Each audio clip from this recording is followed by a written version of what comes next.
La entrevista del Telematutino 11, gente importante a tratar temas importantes. Nos acompaña el licenciado Natanael Concepción. Él es abogado, pero no cualquier abogado. Aquí hubo una publicación muy reciente de la revista Mercado llamada, yo creo que el director la tiene, Best Lawyers in Dominican Republic, y dentro de esos mejores abogados de la República Dominicana sale Natanael Concepción con su preparación. Dice, primer dominicano en ser electo miembro asociado del Instituto Hispano-Luso-Americano de Derecho Internacional y de la Asociación Americana de Derecho Internacional Privado. Pero es político, es director del Observatorio Político Dominicano y miembro de la dirección política de la Fuerza del Pueblo. Y bueno, y qué bueno que hayan personas con talento en los partidos políticos y preparación, que eso adolece mucho los partidos. Nuestro invitado es consultor con estudios de maestría en Derecho Internacional y Relaciones Internacionales. De la Universidad Complutense de Madrid, estudió en Harvard también y tiene un gran currículum. Y qué bueno que personas preparadas estén en la política. Bienvenido. Gracias a ustedes por sus amables palabras, las cuales nos comprometen, evidentemente. Yo por eso le digo a Natanael que somos grandes amigos hace mucho tiempo, que él debería de tener un perfil más en los medios de comunicación. Pero bueno, qué bueno, porque yo te invité por el tema de las alianzas, porque yo sé que tú fuiste de los carpinteros de la alianza, pero ahora hay un tema que es superior a eso, y fue la decisión de la Junta Central Electoral. Yo no tuve tiempo de leerla, porque es muy larga y la recibí muy tarde. Realmente, ¿qué contiene esta resolución? Es decir, ¿qué prohíbe, qué no prohíbe, qué reconoce, qué no reconoce? Bueno, realmente esta decisión es importante, porque aquí lo que está en juego es el orden constitucional. En un Estado de Derecho, la Constitución es la norma suprema, por lo tanto es la norma que nos rige. Y hay derechos fundamentales que son importantes. La ley de partido fue objeto de varios recursos de inconstitucionalidad. Y lo que dijimos los partidos a la Junta fue, nosotros reconocemos la autoridad de la Junta, no la desconocemos. Ahora reconocemos que esa autoridad de la Junta tiene un límite y que ese límite lo pone la Constitución. Y que la Junta ni ninguna institución puede asumir decisiones que son inconstitucionales. ¿Qué es lo que estamos discutiendo? Bueno, lo que estamos discutiendo es el derecho a la libertad de expresión y difusión del pensamiento. Y lo que le estamos diciendo a la Junta es que según las decisiones del Tribunal Constitucional, la Junta no puede hacer una limitación en la forma que lo ha hecho. ¿Qué nos ha respondido la Junta hoy? Bueno, lo primero que saludamos es que la Junta ha emitido una resolución, porque eso no, los derechos fundamentales no se podían limitar en la forma que ella lo estaba haciendo mediante un comunicado. No era el instrumento jurídico adecuado. En la resolución de la Junta, ahora la Junta dice, ciertamente hay sentencias, lo que no reconoció en el comunicado la primera vez. Lo que tenemos diferencia con la Junta es con el alcance que ellos le dan a la sentencia. En la resolución la Junta dice, bueno, literalmente lo que el Tribunal Constitucional eliminó fueron numerales del artículo 44, pero dejó otros. Y entonces, en base a lo que dejó, la Junta mantiene las prohibiciones. ¿Qué es lo que nosotros decimos? Cuando tú estudias la sentencia del Tribunal Constitucional, te das cuenta que el tribunal dice que esas limitaciones eran irracionales, porque estamos hablando de limitaciones para la pre-campaña, pero la misma norma prevé que pueda haber una campaña abierta y simultánea. Entonces, el que la publicidad solo sea en los locales no hace sentido con la misma norma y no hace sentido con la libertad de expresión y difusión del pensamiento, que es el racional de la sentencia. Lo que decimos que por la misma lógica que el Tribunal Constitucional eliminó los artículos que literalmente eliminó, porque fueron los que fueron cuestionados ante el tribunal, por esa misma lógica quedan eliminadas las demás prohibiciones. Está el derecho a la libertad de circulación, a la libertad de reunión, que son derechos fundamentales. Quizá en este debate la gente no entiende que no se trata de lo que los partidos puedan hacer o no. Se trata de que si un órgano puede limitar derechos fundamentales fuera de lo que establece la Constitución, estamos afectando la democracia. Porque esos son los mismos derechos que permiten que Jacqueline y Ramón, sin ningún partido, se concentren en la Plaza de la Bandera o se concentren en el Parque Quisqueya, en el Parque Iberoamericano, donde quieran, y hagan una manifestación de ideas, de conceptos. Esa es la democracia. Y lo que nosotros planteamos es que eso es lo que la Junta debe respetar. Nosotros no queremos un privilegio, nosotros lo que queremos es que se cumpla la Constitución. Doctor, pero usted no piensa que esa ley electoral, esa ley de partidos se hizo adrede así, que no se pudiera aplicar. Si el tema era de sentar la política y la actividad y que no se gastara tanto en la campaña, yo no sé por qué la resistencia a que la campaña sea más corta. Yo no sé por qué la resistencia a que haya menos contaminación visual con tantas vallas, que haya una campaña desigual, porque el que no tiene esos recursos para competir en mítines, en caravanas, en marchas, en publicidad, en vallas, entonces está fuera de competencia. El tema es que debemos buscar la forma de que no estemos permanentemente en una campaña política. Y ese invento de pre-campaña, campaña, otra vez campaña de otro tipo, eso es eterno. Ustedes no entienden que eso debe cambiar. Mire, hay que tener un equilibrio en la regulación de esto, porque estamos de acuerdo con usted que no debe haber campaña a los 4 años, y creo que nadie lo plantea de esa manera, usted tiene razón. Es decir, los 4 años no debe haber campaña. Ahora, estamos a 8 meses de una elección municipal. ¿Qué ocurre? En un sistema democrático usted tiene que dar la oportunidad a que la ciudadanía vote de manera informada. ¿Cómo usted votaría informada si una nueva opción se presenta y no tiene la oportunidad de poderse expresar? ¿Cómo lo hacen en los otros países, profesor? Que hacen campaña 30 días, 60 días, 45 días, si usted se da cuenta, y la gente lo conoce. En Estados Unidos hay campaña y no hay limitación de ningún tipo. Ahora mismo las elecciones presidenciales en Estados Unidos se están desarrollando y no hay limitación de ningún tipo por el tema democrático. De hecho, hay sentencia de la Suprema Corte de Justicia de Estados Unidos muy clara sobre esto.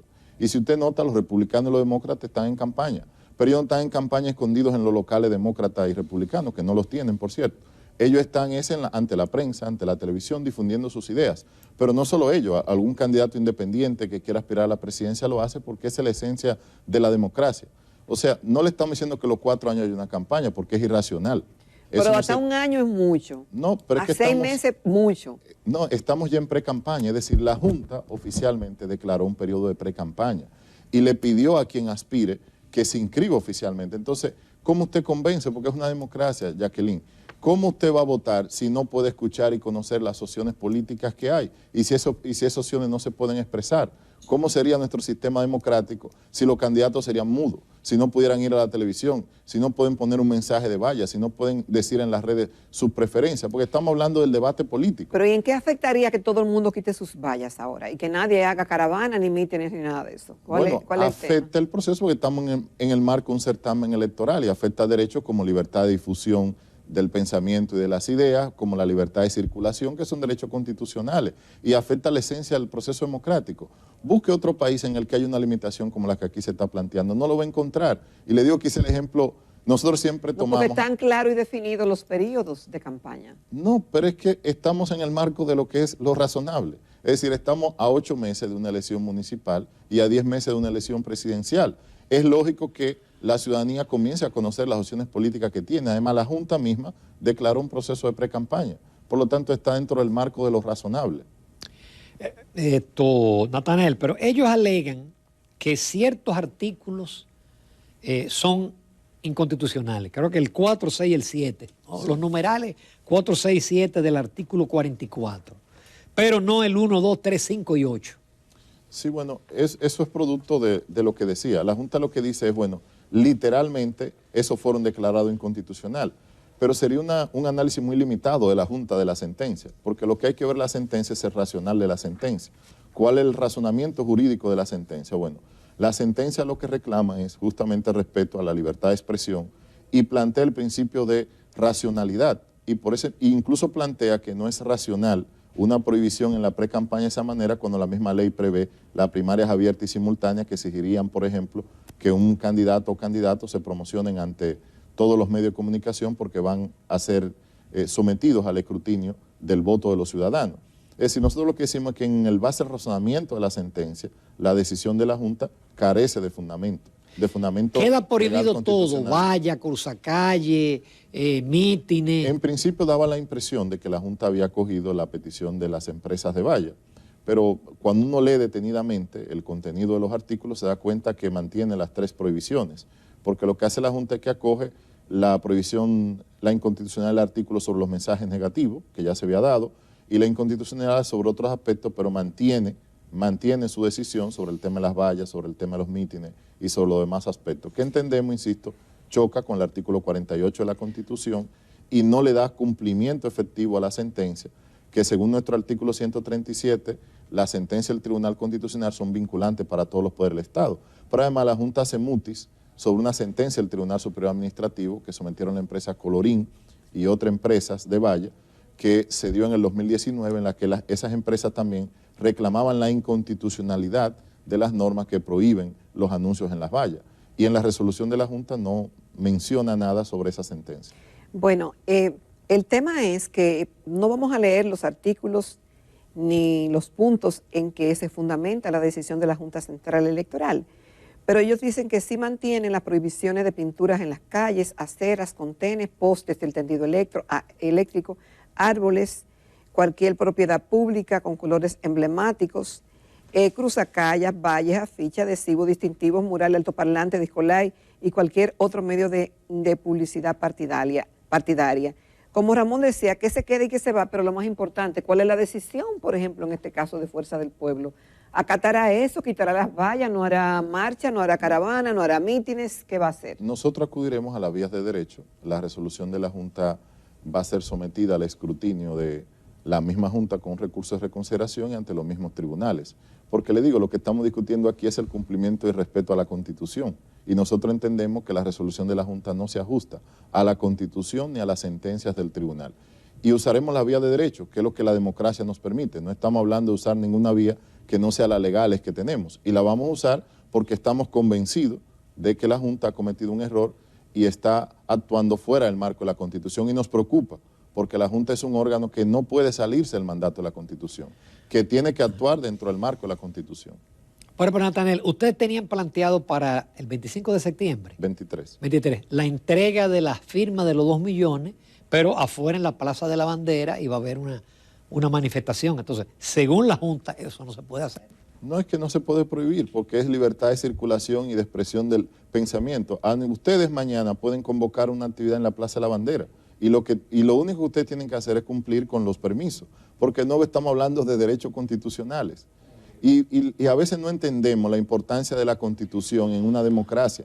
Es que la Constitución le pone límite al poder, pero a todo poder, incluso al poder de la Junta, al poder de un ayuntamiento, al poder presidencial. Y si vivimos en una sociedad democrática, la Constitución es la norma. Y usted puede mañana convocar una actividad. Las iglesias pueden convocar mañana una actividad en la Plaza de la Bandera y no hay prohibición para eso, porque es parte de la libertad de reunión y de la libertad de expresión del pensamiento. A eso es que me refiero. Nathaniel Concepción, con tu permiso, los amables televidentes, nos vamos a comerciales porque tenemos otros temas de interés del ámbito político.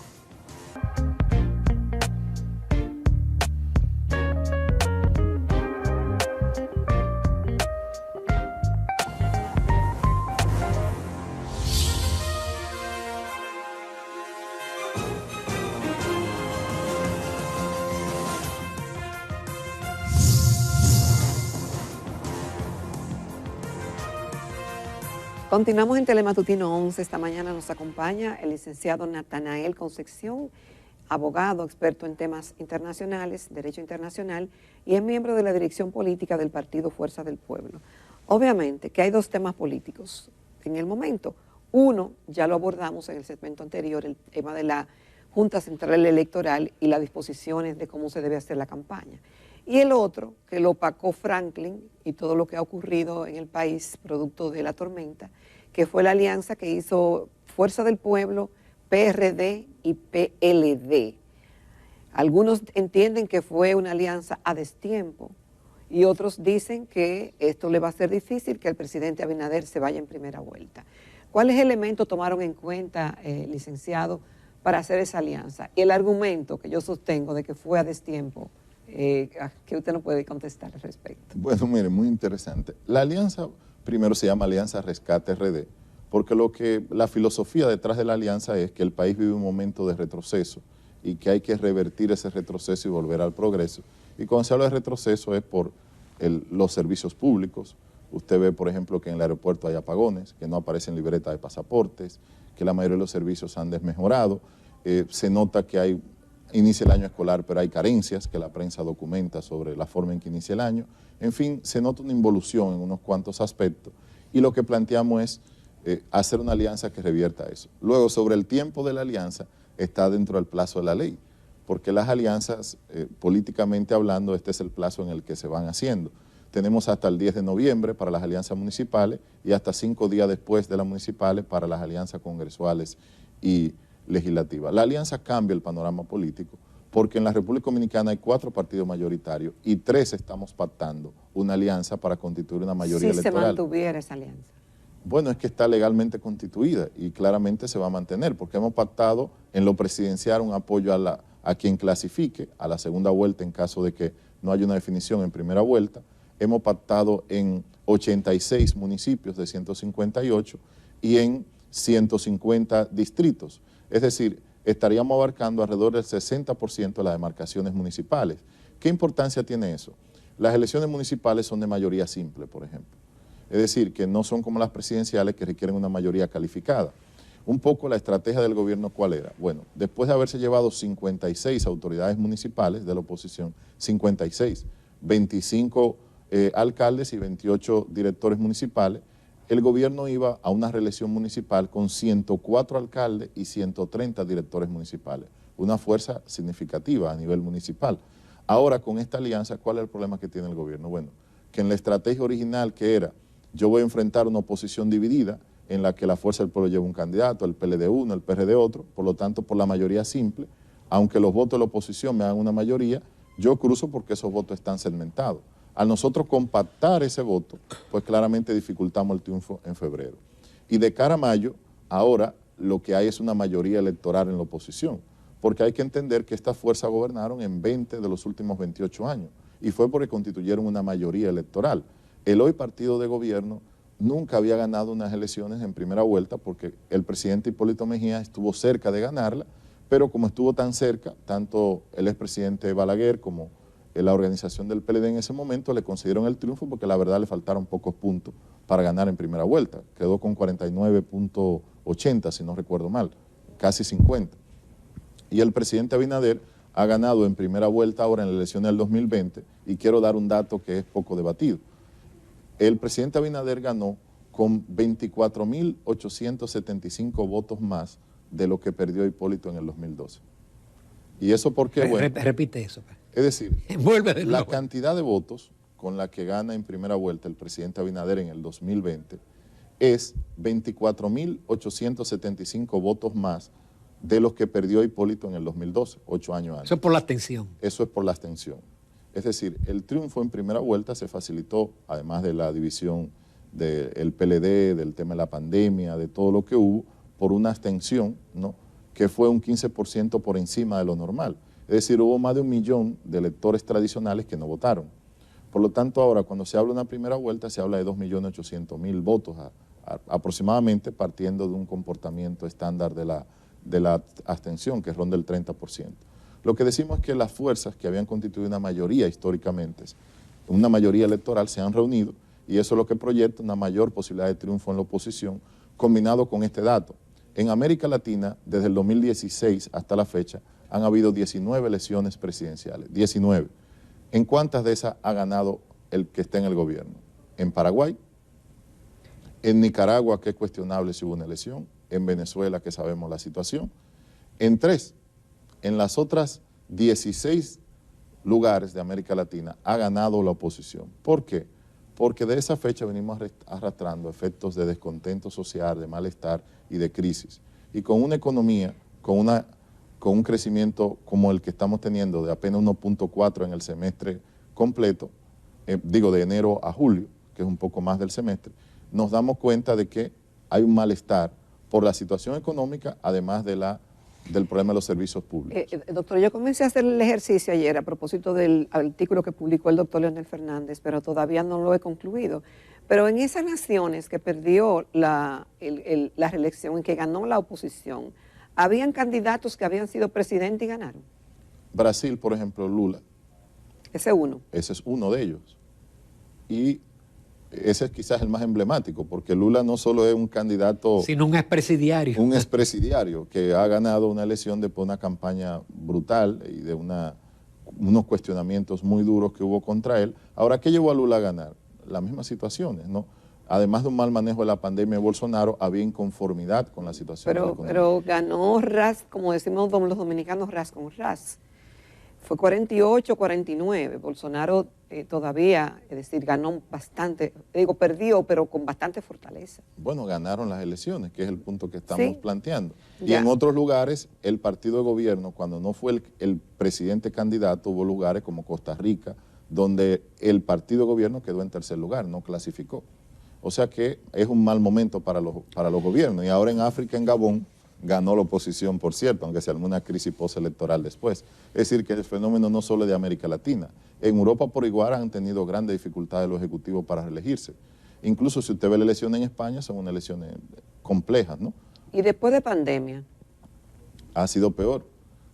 Le digo, en América Latina los únicos casos son esos. Nicaragua, que usted sabe que no hubo una elección porque todo el que aspiraba a la presidencia en la oposición cayó preso en Nicaragua, por lo tanto no fue una elección libre. En Venezuela, con los problemas que hay, y en el caso de Paraguay, que es el único caso en el que hubo una revalidación. Natanael, el alcance de la alianza, pero desde el punto de vista de la fuerza del pueblo, porque el PLD tiene más alcaldes que ustedes. Entonces, uno no entiende cómo el PLD va a ceder posiciones a ustedes que le permitan crecer. Pero además, en términos de los senadores, apenas hubo acuerdo en 4 y ustedes no van en uno de ellos. En San Pedro de Macorís va PRD, PLD, pero ustedes van independientes. En la romana es eso. Perdón, en la romana. Sí. Y con los diputados no se ha dicho nada. No, buena observación. Primero, la alianza es uninominal, es decir, es para senadores, alcaldes y directores municipales. Hasta ahora no incluimos diputados, no incluimos regidores, no incluimos vocales. Luego, la alianza va por fase, esta es la primera fase.